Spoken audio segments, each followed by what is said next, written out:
Hi, I'm Sarah Light, and I'm here with Liz Harper. Our guest today is Ted Kingsley from Kingsley Farms. Ted, thank you so much for joining us.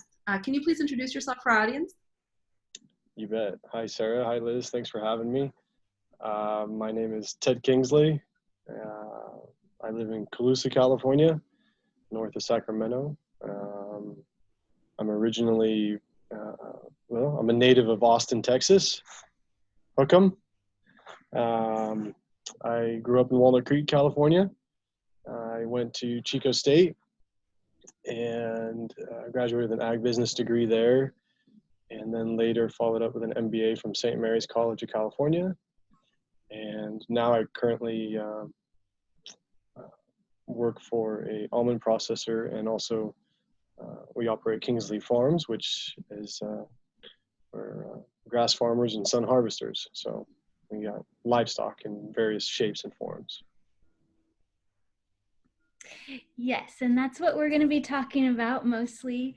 So Ted, I know you just from being around Colusa, and then you're also a director on the Colusa County Resource Conservation District. And so you've been putting out some pretty fun and interesting videos about what you're doing with your livestock. And then you also are working in the ag world, wearing many hats. And so you're, in the cropland production realm, and then also in the ranching world. And so how have you integrated those two worlds? Well, I think one of the, I work for an almond grower processor, and just being in Colusa County, I see ground as opportunity. My family's not in agriculture, so I'm always looking at ground thinking, oh, I could put animals there. Or, oh, I wonder if they'll let me put animals there. Or I wonder what if we do this. So I'm always thinking as I drive by fields, what could I do with that? I wonder if somebody will let me, and so I see, like you said, I do wear a couple different hats. So I do see farmland and production, cash crops, tomatoes, sunflowers, corn, that stuff, right, as an income generator for a lot of these guys, a lot of these producers and farmers. But I also see an opportunity because for some part of the year, there's not a whole lot actually growing on those acres. So I see opportunity, and that's what I'm trying to leverage. Yeah. So we're going to be talking kind of about your experiments. So you've done some experiments with grazing management and integrating grazing into cropland, either for cash crop biomass reduction or replanting cover crops. And then on some of your lease land, you've used grazing management for weed suppression. Can you just tell us about some of these experiments and your preliminary observations?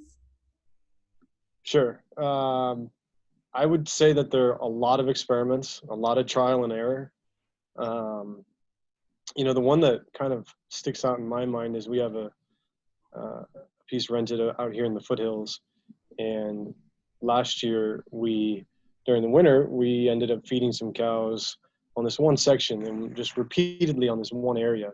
And it's probably a 40-acre area. The whole ranch is about 500 acres, I think. And we just picked this 40-acre piece because it's flat, relatively easy to get to, and we could just throw off the hay. And so I go back earlier this summer, and take a look at that spot.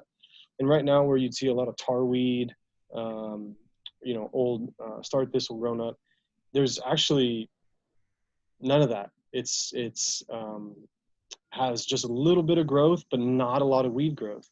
And so we did broadcast some seed out there. Not probably the best form of seeding out there. Obviously, if you could till it or drill it, would be the best. But through a rocky ground, it's range. It'd be hard to get a drill across without doing something about the rocks. And so anyway, this winter, I'm really interested to see what happens there. I think the next part of that is I'm going to fence a different section off this next year.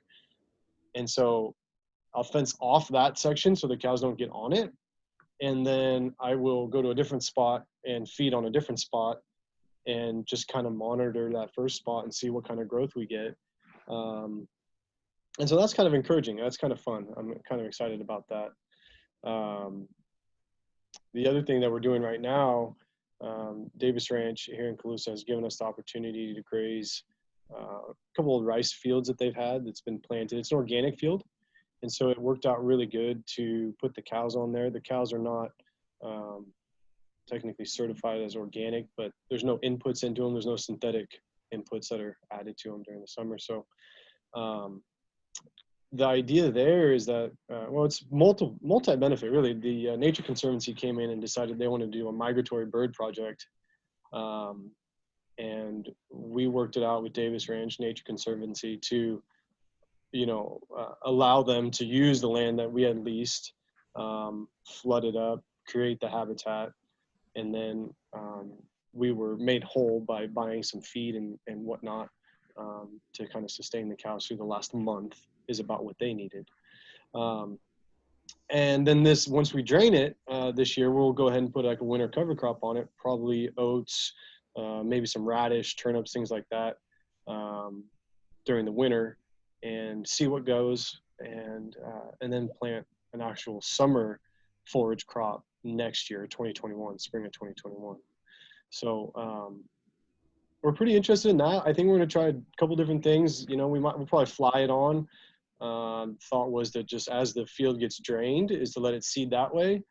On the one piece where the cows are now, I think we're going to just fly it on and either use hoof impact if the cattle are still there, which was actually one idea friend Dan Macon at UC Extension mentioned, is just use the hoof impact, or we might try a roller, like a rice roller, just to get the soil contact for the seed. So we're trying different things on different places, and then we got the goats out at Davis Ranch as well, and it's amazing the cleanup job that goats can do on really shrubs, forbs, things like that. They're a grazer more like a deer than, let's say, like a different type of ruminant. So. Yeah, I just want to kind of pull out the conservation piece to that. Your goats are grazing on a California native hedgerow, so grasses that were native to this area, and then also a lot of shrubs. Mm-hmm. And can you just kind of share a little bit about what the goats did last year to one of the hedgerows and how it came back? Yeah, absolutely. So this was a different piece. This was on the other side of the highway. And it's, again, native area, like you said, hedgerow area that was planted. There's some oak trees and shrubs and forbs and things like that. And we had the goats in there for, 2 months maybe, and we kind of sectioned them off into different paddocks. So they were there, and we used electric fence. And we grazed it pretty hard. I mean, it was pretty overgrown. A lot of dead woody material, not a lot of fresh growth. And so we let the goats work in there for a while. And it was during the winter, so it was probably, let's say, January, February, I want to say. And what we found is that this year, because it was during the dormant season and the plants hadn't started pushing new growth, we actually hit it pretty hard, and the trees have come back looking better than they had before. There's new species, diversity, flowers, and gotten rid of all just that dead, nasty, biomass or whatever you want to call it. I don't even know if it was biomass, but it was just dead, woody crops that was there. So it looks better this year, I think, and I think the managers would tell you the same thing.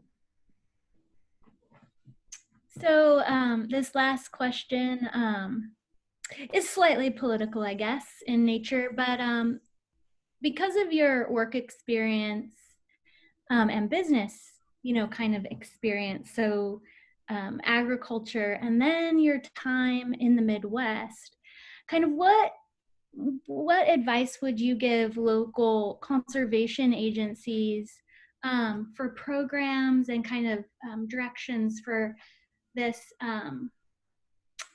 for cropland, for ranchers, farmers, but then also this kind of new frontier in California of integrating grazing into cropland, into the valley floor? Well, I don't know about advice. I guess I kind of mentioned to you before, I think for conservation folks, you really have to have kind of a dual mind purpose, right? I think, as conservationists, I think most of the guys involved in ag have a conservation mind, but you have, because they require the soil and the environment to make a living. But sometimes it's just easier to run a tractor across a piece of ground, and that's just the truth, right? It is there. But at the same time, if there's a guy that, like me or somebody else out there that's looking for an opportunity, there might be ways to improve the soil health, depending on what you have going on as a farmer or as a cash crop guy. I understand there's certain limitations to it. But if it works out for 60 days, 90 days, where the ground's just going to sit fallow, you might be able to put some organic matter in there, manure in there, whatever. And then not being afraid to try.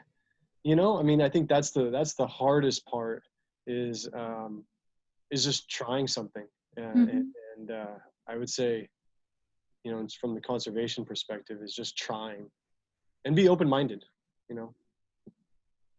Absolutely. Ted, this has been so great. It's been really fun to hear kind of the ranching and animal side of soil health and that interface. I feel that I always say that incorporation of animals into rotations is sort of the fifth and most elusive tenement of soil health. So I'm just really loving hearing your perspective and your experience. So thank you so much for joining us.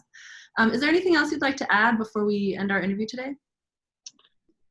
In terms of, I think I pretty much kind of summed it up, but I appreciate your guys' time, open to trying something different. I think the soil health stuff is going to be, the regenerative ag movement is now kind of on the forefront, building soil health. And I think animals are kind of the missing, people have gone away from animals because they are, it is work. And there's different forms of protein now, so it's not as big as it was, but, doing a forage-based protein that serves dual purpose for soil health, human, something we can eat, healthy protein. I think there's a lot of positives. So, no, I appreciate you guys' time, and thanks for talking to me. Thank you so much, Ted.